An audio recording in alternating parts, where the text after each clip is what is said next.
Good morning. You're listening to Central Wisconsin's 24-hour information station, AM 1320 WFHR. It's time now for the Morning Magazine, brought to you by Comfort Air Heating, Cooling.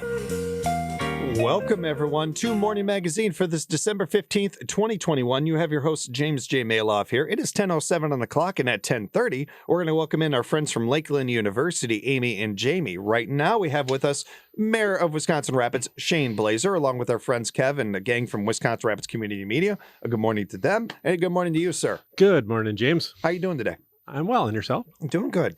Thanks for asking. And it's been an interesting morning with the weather, so appreciate you being in studio today. How was it getting in as far as, because I know I was about 5:30, between 5:30 and 6 driving around this morning, a little different. How was it for you so far? Yeah, I had an early meeting this morning at out in Siegel. We're discussing the landfill expansion, and it's foggy out there. It was really foggy coming back into town here. So, yeah, everybody needs to take their time. I appreciate you doing a little reporting there. But nicely done. Yeah, we might have a job for you. We might have to look into that. All right. But we aren't going to be able to use you anytime soon because you've got plans for a while here. You recently came out and mentioned that you are going to be running for a second term. Correct. That's interesting. I have to say, just as a note to the audience here, you and I talk off air a bit and everything. And I've mentioned this before. One of the things that I think that I enjoy talking with you is while you are a politician, you do not come across as a politician. You're not a career politician. And I don't think that anybody that probably knows you, would consider you one. So to the fact that you're going to stick around and do another term here and everything was a little, I wouldn't say surprising to me, but it did take me a little like, oh, okay, interesting. Because I wouldn't predict that, you're definitely going to run again, like most, people in public office do. You almost assume they're going to run for a second term or what have you. I was a little surprised by that, but there's probably some good reasons behind it. Well, there didn't appear to be anybody else interested in running.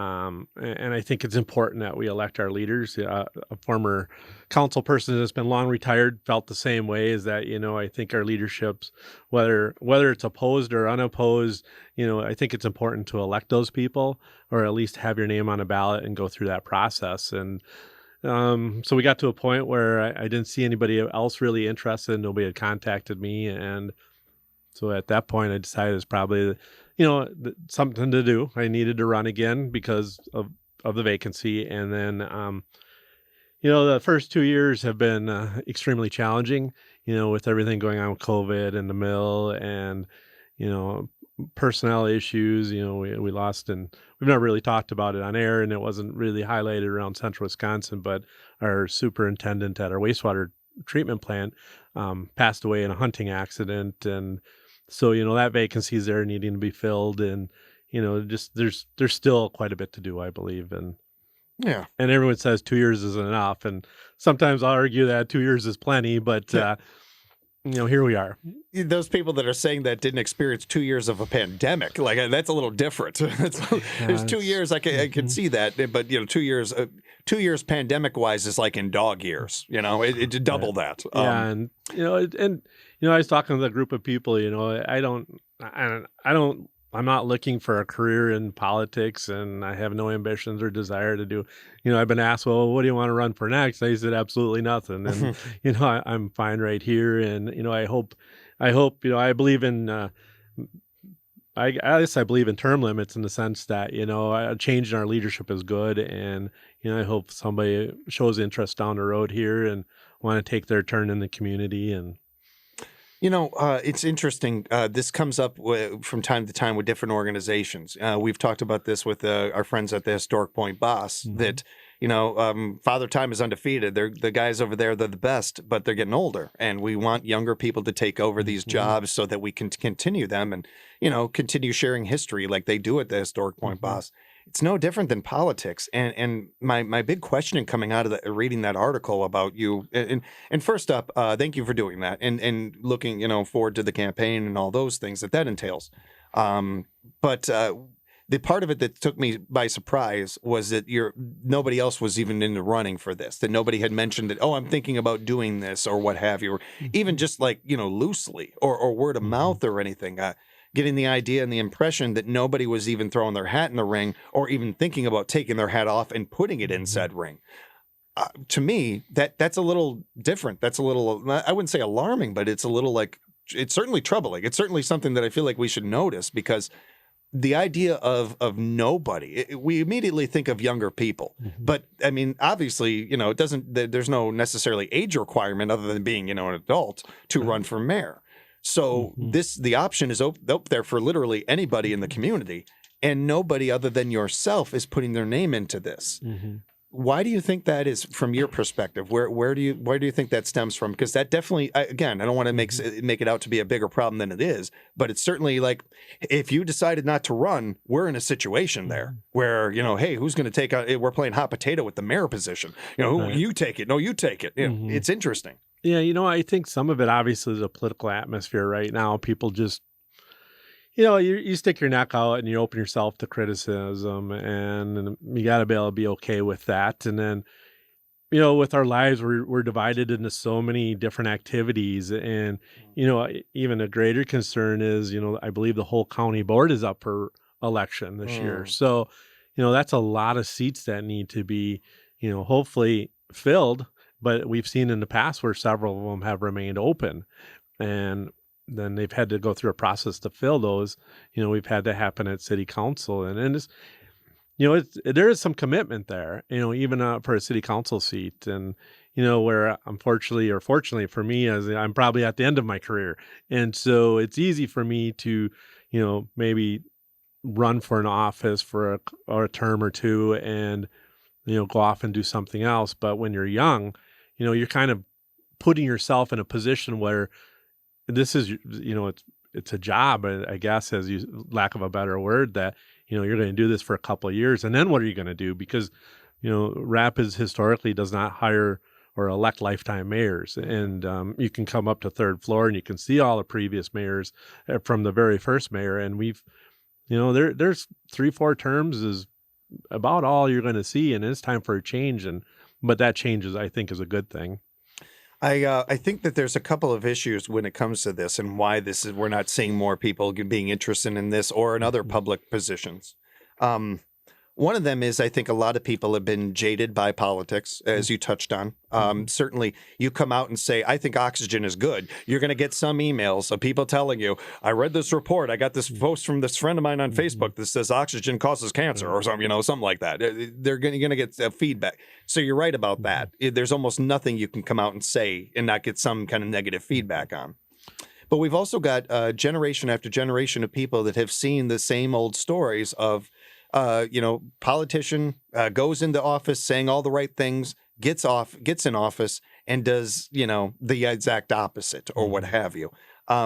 We all understand that there is money involved in politics, that there is especially, and I'm talking on the larger level here, certainly, but the idea of business gives money to, representative or what have you, and rest of the story. Yeah. You grow up generation after generation of seeing that, going where I'm from in Chicago, where it's well documented about the politics there and everything. You grow up seeing these things, you get jaded by politics and get all of a sudden start turning it into where it started, and it always should be a public service. And you don't need incentive to do it. You do it because you want to, because you care. We're getting more and more along the lines of, we're seeing this with businesses now. Are we going to have to give incentives to people to want to run for office? And that's a dangerous category to there, because I personally believe, and I'm saying this to somebody who's in office right now, I think that every public position should maybe be a part-time job. And I can't imagine trying to do that job in part-time hours. But if we want to get people to do it for the right reasons, quote unquote, right reasons, and you take money as a factor out of it, well, then you're certainly going to see that. People volunteer all the time and they don't do it for money. They do it for the right reasons. Yeah. And that's what politics should be too, I agree. Obviously, I don't do it for the money. And, most people in public sector type of employment can go to a private sector and make more money. But there's other benefits that are to a public sector employment. But it's tough. You take a lot of criticism, but you just deal with it. And Well, that's the other side of it too, to me, is that with the rise of social media and everything, we've certainly seen a lot of keyboard cowards out there. And, oh yeah, it's certainly something that we try to do with you, our sheriff's department, anybody we have in, humanize, and get away from that a little bit is something we try to do here. But as a society, trying to do that is something that I think is just we have to work into. It's going to take time. Yeah, and we can't disagree anymore and be okay with disagreeing. We get angry about it. If you don't agree with me, I'm angry. Or, our democracy runs on the vote of majority. So if I'm in the minority, and when I was on city council, there's plenty of times where I had an issue that I brought forward that the rest of the council didn't agree with. And, it's like, I can't get angry about it. Oh, well, I'm in the minority on this issue, and that's just the way it is. And hopefully next time I can sell it better, or my issue will attract more of a group or a council or a body to say, yeah, we do agree with that. And our majority, now I'm in the majority, but we just seem to be angry when we're not in the majority anymore. And instead of trying to maybe convince or lay out a good argument, we just get angry. I think that as we get better about treating each other better, and our representatives and our public officials, you can hold people accountable, and you can have questions or question these people. Absolutely. It's just the tone and the way that we do it. If you go in just barking and yelling your head off at your volume at a 10, nobody's going to hear you. If you talk to a person like the mayor and I are talking right now, people will listen, people will hear, and maybe more people will be engaged in politics and want to be representative, want to do these jobs. It's something that we got to certainly work through, because this is something that I can't imagine we're the only community that is in this situation. Right. I talked to a group last night, and there's a couple of people that are interested in that group running for a public office. And, it was great to see they're newcomers. They've never been in. They're passionate about their issues, and it was good to see. And they asked me a lot of good questions, and I got to talk to them a little bit, interact with them. And, it was good to see that there is some interest out there. And, it'll be fun to watch as that develops, and, as they put together their kind of platform and go forward. But, there's always that question, is like, how do I run, and what do I do? And, Mayor, they'll be like, hey, Mayor, what have you found successful? And, running for campaigns in the last couple of years have definitely been challenging because of the lack of personal face-to-face contact. So you're trying to find other ways to be successful, and also trying to, because it's not cheap to run for an office. So yeah, you're running and you're putting money in, and you do get support into a position that, you get paid to do, but your investment into that position. Right. But, then you're trying to figure out what best works for a budget, or, hey, are signs worth it? And, those kind of things. So I always enjoy talking to people about that when they have those kind of questions. And that's an interesting part of things that I don't think we think about, those of us that have never run for public office, the financial part of it.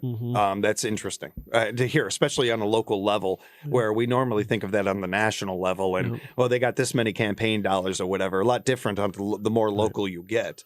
So that might be more of a factor than I realize as well to this. Just, researching a little bit and everything, there's certainly no data that involved in specifically Wisconsin Rapids or Wood County even. Right. But just looking as a whole at the data, that doesn't really come up much. I bet you that is a bigger factor than I realize, or the articles that I've read have. Yeah, you can definitely get into many thousands. And, at least on a local level, there's a lot less zeros. And but yeah, you're just trying to find out what's the best way to get people out there to know that you're running and kind of what you stand for. And, agree or disagree, that's fine, and that's where we go to the booth and cast our ballot, and the majority wins. So, kind of a weird question, but because I'm asking you to encourage people to basically run against you, but I know that's I'm asking the question because I know it's something you would want me to ask, and I know it's something that in a way or another, I imagine you've probably thought of.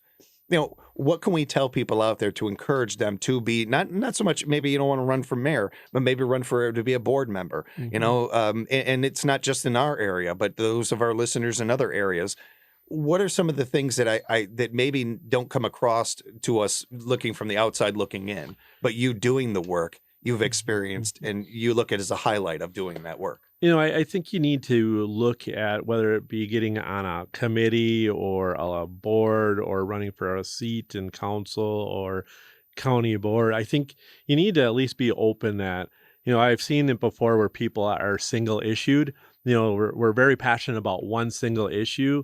And then once that single issue is resolved or goes unresolved because you don't have the support, then that interest kind of dwindles. And I think you need to go into it open-minded that, there's going to be a lot of issues and they're ever changing. And an issue this week is not going to be the same issue in a month from now. And you have to be open to that. And yeah, you may not find it interesting or be passionate about it, but your constituents might be. And so you have to take up that cause. And, I kind of believe in that representative democracy where, yeah, I have my opinions, but I'm going to listen to other people and gather as much facts and information as I can, trying to make a decision that I think is good for that majority, or at least kind of what I'm hearing. But, it's not always what everybody wants, and here we are. But, I just think that you need to be open-minded and be interested. Everybody out there has a talent, and a lot of the times that talent can be utilized on a board or a civic organization, or, there's varying time commitments. It could be a meeting twice a year. I'm on a board that meets every other month, and we do it by Zoom. So it's a great organization, and the time commitment isn't huge. Or there's ones that you can spend a lot of time, and it's just kind of what you want to do. But if you have a talent and an interest, somebody's going to be able to help you. You utilize that on a volunteer or a board or an organization. It's certainly not the same thing, but being on the board at the Family Center, it's a cause that's always mattered to me, and it's a group of people that I love. So, being on the board when Sue and Deb brought the idea to me first up, I'd never thought about being on a board before, and I never thought of anybody asking me to. And then I do it, and I've been doing it for about over a year or so now. And I every time I leave a meeting, not only do I feel amazing, a feeling that I could not describe if it gave me 100 years, but I also feel like, God, there's more work to be done. We accomplish a lot in our meetings, but there's always more work to do. And this kind of coming back to a point you had before about why you're running again. There's more work to do. You're not done. And always. And I have a lot of respect for that, but I also think that that's something that a lot of us can relate to as far as like, well, he's right. There is work to be done. And maybe I could be a part of it. Maybe I can help instead of, doing this and this. Maybe I can be a part of it this way and give it a chance, because the time commitment, as you mentioned, is not that difficult for many, especially if you're retired or something like that out there. And, I can't speak for anybody else here, but I get a little tired of the people that just bark and never do anything about it. They sit there and they complain, but they just sit on their couch and they just sit there and yell at the TV or the radio or whatever and never actually get up and do anything. And that happens a lot. Which is unfortunate. Yeah, we put some actions behind those, the volume of your voice and everything, and then do something and be, constructive about that action. It's really about trying to win people over. And anger and fighting words usually don't do it. You end up starting to lose your credibility if you're kind of over the top about it, and then people just stop listening. So it's trying to be, present a reasonable argument, and if it doesn't go your way, then that time it doesn't. And human history is littered with rulers and people that tried to rule with fear, and every one of them ended the same way. Spoiler alert, not well. Yep, exactly. And so you have to just.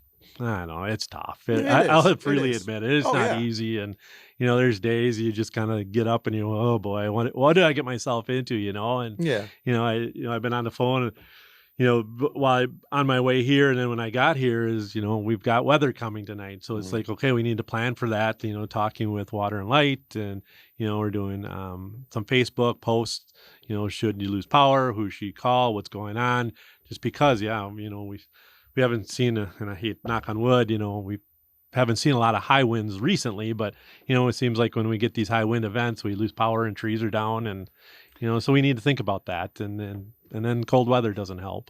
There's those tough days. There's those curveballs you get thrown that happen. And then I'm also, and those are noteworthy and important and a part of the gig. I'm also reminded of, as you're saying those things, seeing you at the parades, and that smile on your face and how happy you were, or not the parades. I'm sorry, at our open house the other day, our open house. We've had a lot of events lately, but any of these events that I see you in the public when you're at them, I feel like you are 20 years younger. like you just look so happy and enjoying them and everything. And I think that's the other side of it too. That there are things that you get to enjoy and do that maybe you might not realize that you would. Yeah, and there's, I was surprised, but I do enjoy, I enjoy coming to the radio and what you do for our community. And yeah, and this new space that you're going to move into is just incredible. And the view and just, and the technology and wow, I'm kind of excited for you. I'm excited to be on my program over there, but those are the things I enjoy going and doing.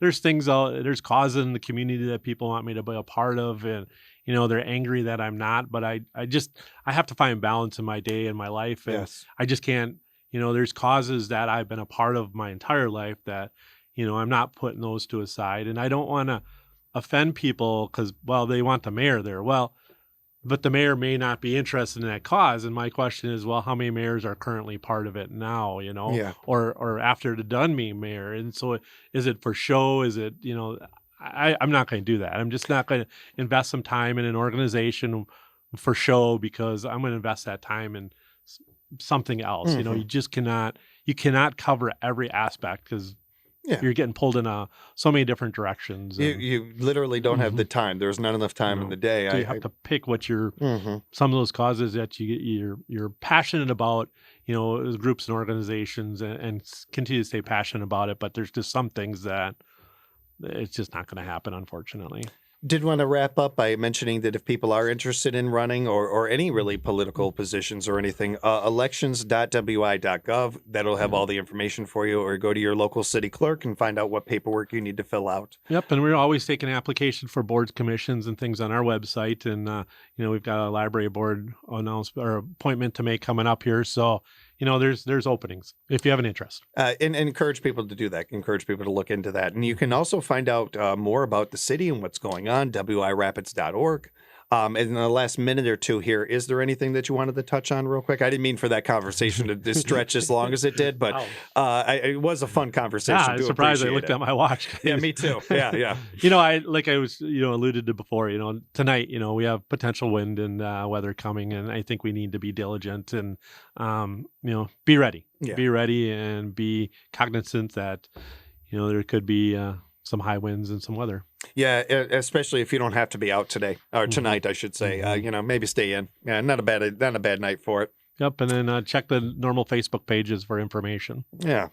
In fact, if you got to stay in tonight, you got just keep us on. You got Badger basketball tonight. There you go. Taking on the Badgers. I mean, just sit back and listen to some basketball. Exactly. We're probably not going to we probably won't see you beforehand. So wish a very happy Merry Christmas to you and yours. Happy New Year. Hope you guys have a great one. Enjoy it. And probably the next time we get together, we'll be at the new building. Yeah, I'm looking forward to that. And happy holidays to you. And then I was advised, I believe yesterday, unfortunately, the city gifts of tax bills went out because we get a million phone calls about when they're going to come. But so you should unfortunately start seeing those in the next few days. Okay, good to know. And always good to see you. Mayor, thank you so much for everything you do for our community, our city. Enjoy your holidays, and we'll talk again real soon. Thank you. You also, James. And a big thank you to our friends at Wisconsin Rapids Community Media. Kev, Joe, all you guys have a great holiday, a great New Year's, and we'll talk to you soon, too. We'll be back with more Morning Magazine right here on AM 1320 WFHR.